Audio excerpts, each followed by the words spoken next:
Bab 13. Walimatul Akikah. Aku segera berbalik, tak ingin lebih lama bertatapan dengannya. Melangkah perlahan dengan jantung yang berdetak cepat. Langkah ini seolah goyah hingga serasa sangat lama untuk sampai di ruang perawatan yang bertugas. Ibu gimana? Sudah diberi ASI dedek bayinya? Tanyanya ramah. Belum bu, sahutku gugup. Perawat itu menatapku cukup lama. Setelah itu sepertinya dia menyadari kalau aku sedang tidak baik-baik saja. Loh, ibu ini kenapa? Pucat banget Mbak Nay. Tolong antar ibu ini ke ruangannya, pintanya pada teman petugasnya. Aku menggeleng. Bu, tolong panggilkan ibuku ke sini, Bu, tolong, ucapku penuh harap. Kedua petugas itu saling berpandangan, mungkin mereka bingung melihatku yang tiba-tiba panik, sementara bayiku juga ikut menangis. Baiklah Bu, siapa yang harus kupanggil? Dan di ruangan apa ya? Tanyanya. Wanita bermata belok itu memencet tombol telepon. Setelah aku menjawab pertanyaan, tak butuh waktu lama ibu sudah masuk ke ruangan bayi. Wanita itu nampak panik gegas, dia menghampiri lalu memeluk ibuku yang masih gemetar. Bu, ada Erwin di luar, tadi dia melihatku Bu. Aduku dengan suara pelan sambil menangis. Sudah, gak apa-apa, ada ibu, kamu gak usah takut. Sebentar lagi kita akan pulang dari sini, Bapak dan Lek Biran juga dalam perjalanan ke sini. Jadi kamu gak usah takut ya, bisiknya sambil mengelus punggungku yang masih bergetar. Bu, cepat jaga anakku, jangan sampai Erwin membawanya Bu.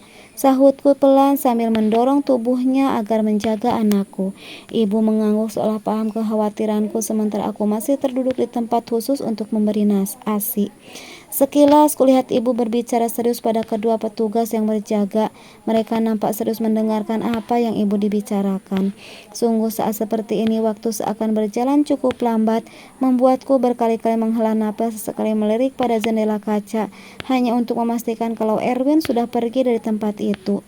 Ibu Saraswati, silakan sudah boleh pulang Bu, sudah ditunggu sama ibunya di luar, ujar perawat bermata belok tadi sambil tersenyum. Bagai menemukan oase di tengah panasnya gurun pasir ketika mendengarnya. Aku segera bangkit melupakan rasa sakit dan takut karena sudah ada bapak dan ibu serta Lek Biran yang menunggu di luar. Juga bayiku, aku harus menjaganya jangan sampai Erwin membawanya. Tak akan kubiarkan lelaki pengkhianat seperti itu mengasuh anakku. Bapak mana Bu? Tanyaku setelah sampai di luar ruangan dan hanya mendapati ibu sendirian sambil menggendong bayiku. Bapakmu sedang membereskan barang-barang di kamar sana, sahut ibu. Lek Biran? Tanyaku lagi. Aku benar-benar takut kalau Erin berbuat nekat, bisa apa aku dan ibu. Dia sudah menunggu di depan Ras. Udah gak apa-apa, di sini banyak orang, gak mungkin Erwin berani berbuat macam-macam, sahutnya sambil melangkah. Kami menghentikan langkah ketika melihat Erwin sudah berdiri di koridor sambil menatapku. Lelaki itu mendekat secara perlahan. Apa kabar Ras? Tanyanya dengan pandangan menghujam tepat di menaiki mataku. Seketika aku menunduk memutuskan tatapannya. Seperti yang kamu lihat Win, Saras baik-baik saja. Sahut ibu tenang. Ibuku memang wanita super, dia selalu siap menjadi tamang saat aku sedang ketakutan. Aku hanya ingin mengingatkan kalau aku juga berhak atas anak itu. Lelaki itu berucap lirih tanpa ada segan sedikit pun pada ibu. Tentu saja kami ingat Win. Sama seperti saat harus mengembalikan uang mahar yang kamu minta lagi. Kalau kamu memang seorang lelaki harusnya malu berkata seperti itu. Aku sungguh tak menyangka ibu akan bicara seperti itu. Sepertinya ibu sangat marah pada Erwin. Terserah apa katamu Bu, aku hanya ingin anakku, sahutnya. Ingin yang bagaimana? Ingin merawatnya. Ibu berdecak setelah mengucapkannya, membuatku semakin bingung dibuatnya. Ada apa dengannya? Pergilah sebelum semua orang yang ada di sini yang bertindak, ancam ibu. Sepertinya wanita itu tak main-main dengan ucapannya. Kamu pikir aku takut? Bisa apa mereka setelah itu kebenarannya? Kalau aku adalah ayah anak ini. Erwin tetap pada pendiriannya, dia memang keras kepala. Aku tahu itu. Ayah yang tidak bertanggung jawab dan tukang berkhianat. Bagaimana dengan anak-anakmu dari perempuan-perempuan yang kamu hamili tanpa kamu nikahi? Mengapa kamu tak merawat mereka saja? Saras dan anaknya akan baik-baik saja bersama kami. Jadi lebih baik sekarang kamu pergi dari sini. Aku tersentak mendengar ucapan ibu. Anak-anak dari perempuan-perempuan lainnya. Itu berarti ada wanita lain selain Yana. Ya Tuhan, lelaki seperti apa yang pernah menikahiku itu? Erwin terlihat sangat kesal dengan perkataan ibu. Rahangnya nampak mengeras. Karena menahan emosi, tanpa bicara lagi laki itu beranjak pergi meninggalkan kami. "Ibu, ayo Ras, kita keluar, nanti saja bicaranya setelah sampai di rumah," kata ibu memotong kalimatku. Ayah terlihat tergopoh-gopoh menghampiri kami. Wajahnya yang teduh menyiratkan kekhawatiran. "Apa kalian baik-baik saja? Tadi aku mendengar seseorang bicara, katanya ada sedikit keributan di tempat ini. Apa Erwin datang ke sini?" tanya bapak tanpa jeda. "Iya pak, ayo kita jalan, bicaranya nanti saja setelah sampai di rumah." Tanpa banyak bicara lagi, kami pun melangkah beriringan. Semua bungkam mungkin sama sepertiku yang sibuk menerka-nerka sebenarnya apa yang telah terjadi. Sampai di rumah keadaan sudah cukup ramai, banyak tetangga yang sudah berkumpul di rumah. Mereka nampak sukacita menyambut kedatangan kami. Sementara Lek Siti, istri Lek Biran, sudah menyiapkan beberapa makanan untuk Brokohan, menyambut kedatangan sang bayi dan sebagai tanda rasa syukur karena sang bayi lahir dengan selamat. Acara sudah selesai, semua tetangga sudah kembali ke rumahnya masing-masing. Hanya tinggal beberapa kerabat yang sedang berbincang-bincang dengan ibu dan bapak. Sementara aku sudah rebahan sambil mendekap bayiku. Aku amati setiap lekuk wajahnya, sungguh dia adalah anugerah terindah yang Allah ciptakan untukku. Berkali-kali mencium pipinya yang sangat halus dan lembut, gemas sekali sampai-sampai ingin menggigitnya. "Ini adalah pilihan nama dari Mbah Modin, Ras," ucap bapak sambil menyerahkan sebuah kertas. "Dian Asrori," aku membaca tulisan yang ada di kertas tersebut. "Iya, bagaimana menurutmu?" Lelaki yang sangat menyayangiku itu duduk di sisi ranjang, tangannya yang besar mengelus rambut lebat cucunya. Kata Mbah Modin, makna kalimat itu adalah agar dia bisa menjadi pelitamu saat kamu sedang dalam kegelapan. "Dia adalah cahaya untuk hidupmu, Ras," ujar bapak lagi. "Bagus juga, Pak. Aku suka maknanya. Dia memang cahaya untukku dan semoga selamanya akan menjadi penerang bagi diriku." Bapak mengangguk. Lelaki yang rambutnya sudah memutih sebagian itu nampak berkaca-kaca. Terakhir dia mencium pucuk kepalaku sebelum beranjak pergi. "Sayangnya Ibu Rory."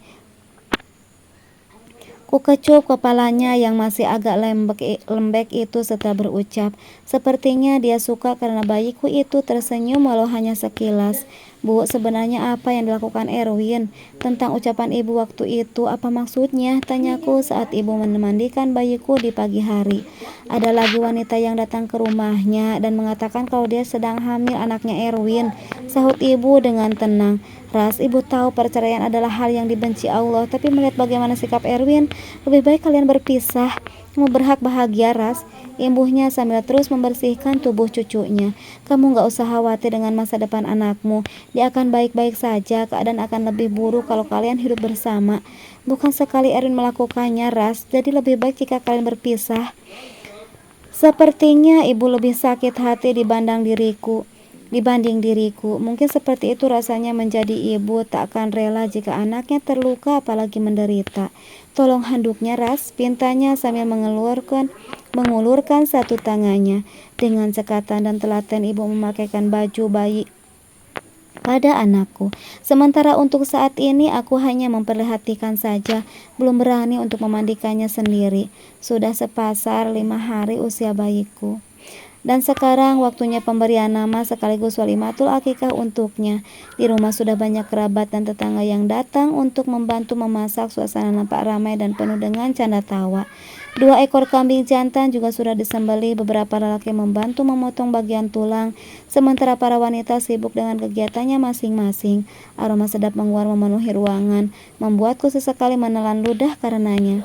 Sebagian pemuda menyusun bunga gading yang ditusuk dengan lidi, kemudian ditancapkan di pelepah pohon pisang yang masih muda. Bunga itu nantinya akan dibagikan kepada para undangan bersamaan dengan doa-doa yang dilantunkan untuk anakku. Sebagian lelaki memasang tenda untuk menampung para undangan. Beberapa anak kecil berlarian ke sana kemari sambil memegang jajan. Sungguh suasana yang sangat menyenangkan. Namun tiba-tiba kebahagiaan itu berubah menjadi keributan.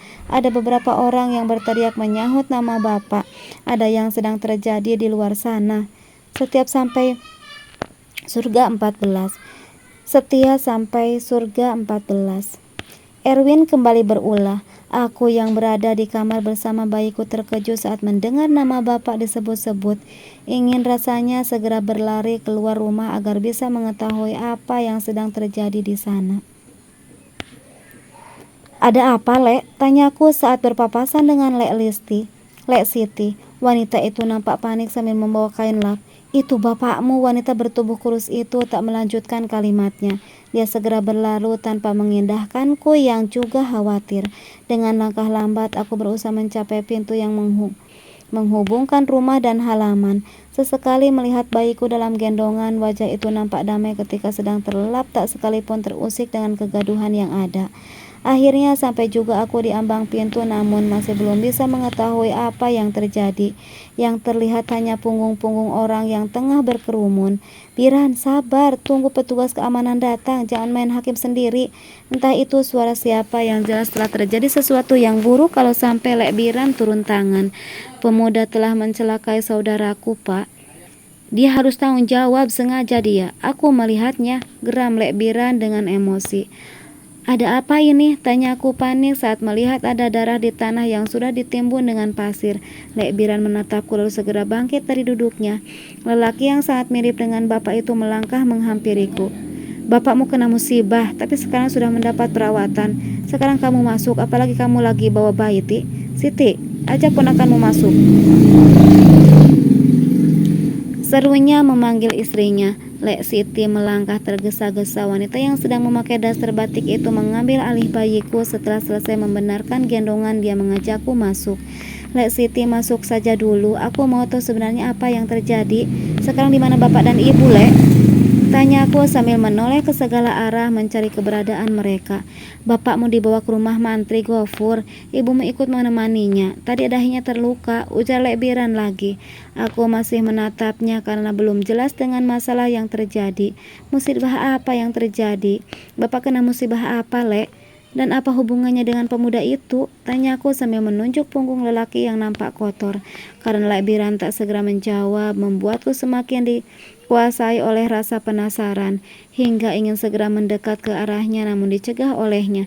Masuklah, aku pastikan kalau dia akan mendapatkan ganjarannya, ucapnya sambil mengangguk sebagai isyarat kalau semua akan diatasinya. Beri aku kesempatan untuk bertanya padanya, Lek, tolong. Laki-laki itu menghela napasnya pasrah. Dia tahu betul bagaimana sifatku jika dengannya, manja dan sedikit memaksakan kehendak. Kali ini aku mempercepat langkah agar segera mengetahui wajah seseorang yang telah melukai bapak. Ya Allah, rupanya dia masih sangat muda, mungkin masih kelas 2 sekolah menengah pertama. Dari tadi dia gak mau bicara, Mbak, gak mau ngaku, padahal jelas-jelas dia tadi sengaja menabrak bapakmu, sahut Pak RW yang berdiri di samping pemuda itu. Apa? Sengaja ditabrak? Pakiku terkejut dengan ucapan Pak RW. Aku gak sengaja, Pak, seru bocah itu membela diri. Gak sengaja gundulmu, bentak Lek Biran emosional. Kamu pikir kami buta? Imbuhnya lagi. Masih tak terima. Memang dia anak mana, Pak? Kini pandanganku beralih pada lelaki berkacamata tebal itu. Kalau memang anak itu sengaja, memang apa motifnya? Masa iya bapak punya masalah dengan anak kecil? Tak ada tanda pengenal, Mbak. Sepertinya dia bukan warga sini, tapi motornya masih plat sini, ujar Pak RW lagi. Tak lama kemudian ada beberapa petugas keamanan desa yang datang hendak membawanya pergi. Tunggu, anak ini punya ponsel gak? Tanyaku yang masih penasaran dengan motifnya melakukan ini. 2 ponsel ditemukan di sakunya, 1 ponsel lama dan 1 lagi ponsel pengeluaran terbaru. Awalnya bocah menolak saat aku hendak mengambil benda pintar tersebut, namun dia tak berdaya, nihil. Gak ada sesuatu yang mencurigakan di dalamnya. Bahkan ponsel yang baru itu masih bersih, belum ada aplikasi tambahan di sana. Namun aku masih menaruh curiga saat pemuda itu menyeringai ketika aku mengembalikan ponselnya. Sebuah mobil berwarna hitam berhenti di halaman tetangga depan rumah, mengalihkan perhatian kami yang sedang tegang. Wina datang bersama paman dan bibi Fatima. Teman rasa saudara itu melangkah cepat menghampiriku. Apa kabar? Tanyaku sambil merentangkan tangan. Cukup lama kami berpelukan untuk menghapus rindu karena telah lama tak bertemu. Kuurai pelukannya saat paman dan bibi Fatima mendekat. Setelah itu melakukan ritual yang selama ini kujalani saat bertemu dengan mereka. Salim. Begitu juga dengan beberapa orang yang ada di sini termasuk Lek Biran. Lek, aku masuk dulu, pamitku padanya. Lelaki itu mengangguk mengiyakan. Kuajak mereka semua masuk dan menceritakan semua yang terjadi termasuk masalahku dengan Erwin. Apapun itu lakukanlah karena Allah, nak. Bertanyalah padanya, karena dia sebaik-baik pemberi solusi atas semua masalah yang kita hadapi. Acara berlangsung sangat khidmat. Lantunan selawat berzanzi terdengar merdu bersamaan dengan sedikit mencukur rambut anakku oleh Pak Kiai yang kami undang. Harum minyak wang yang disemprotkan pada undangan memenuhi ruangan. Bunga gading yang ditusuk di batang pohon pisang juga sudah hampir habis saat dibawa berkeliling undangan beserta dengan anakku yang digendong oleh Lek Biran. Dian Asori tak hanya sebuah nama, namun juga sebagai doa dan harapan semoga dia benar-benar menjadi penerang dalam setiap laku hidupku dan hidupnya. Lek Biran menyerahkan Rory padaku. Bayi mungil itu nampak tidur pula. Setelah itu dia bergabung dengan tetangga lainnya yang membantu mengeluarkan hidangan untuk para undangan.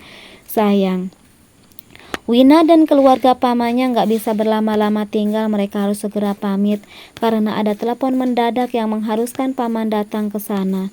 Ibu duduk di sisi ranjang tempat bapak berbaring. Mereka tersenyum manis saat aku mendekat. "Sini Rory tidur sama Mbah," ucapnya sambil menepuk ruang kosong di sebelahnya. Aku menurut pelan-pelan meletakkan batitaku di sebelah bapak. "Jangan ada yang kelewatan ya, Lek," pesan ibu pada Lek Siti yang kebetulan lewat membawa berkat. "Iya Mbak Yu," sahut wanita yang belum dikaruniai anak setelah 15 tahun menikah itu. Namun Lek Biran tetap setia, begitu juga dengan kami keluarganya. Tak pernah sekalipun membahas hal itu karena kami tahu kalau jodoh, rezeki dan anak adalah ketentuan Allah Subhanahu wa Ta'ala. Siapa kita yang berani memprotes ketentuannya? Lek Biran datang dengan wajah yang terlihat panik. "Ada apa, Lek?" tanya ibu mewakili isi hatiku. "Di luar ada ibunya Erwin, Yuk. Tak suruh masuk atau gimana?" Lelaki itu memang pemberani, namun tidak langsung bertindak jika berhadapan dengan perempuan. "Apa para undangan sudah pada pulang?" tanya ibu yang terlihat cemas. Mungkin dia khawatir kalau Mama Mary berbuat ulah. "Sudah Yuk, tinggal beberapa kerabat yang masih jagong di luar." Ibu mengangguk lalu melangkah keluar yang kemudian disusul oleh Lek Biran. "Pak, aku tak ikut ibu keluar ya." Lelaki itu mengangguk dan segera aku juga menyusul ibu. Mama Mary terlihat sedang menangis saat aku sampai di ruang tamu. "Ras, ada lagi wanita yang datang ke rumah. Dia juga bilang sedang hamil, Ras. Dia memaksa agar Erwin menikahinya. Tolong kamu cegah dia, Ras. Hanya kamu yang bisa melakukannya." Pintanya dengan tangisan yang menyayat hati. Aku sudah kewalahan mengurus anak ini. Dia malah bikin lagi. "Kesal aku tuh, Ras," ucapnya lagi. "Terus aku yang ngasuh anak itu gitu?" "Ogah, lebih baik ibu urus anak ibu itu. Ajarkan dia tentang tanggung jawab." Aku memilih masuk setelah mengatakannya, berusaha tak peduli dengan Mama Mary yang terus menangis sambil menyebut namaku.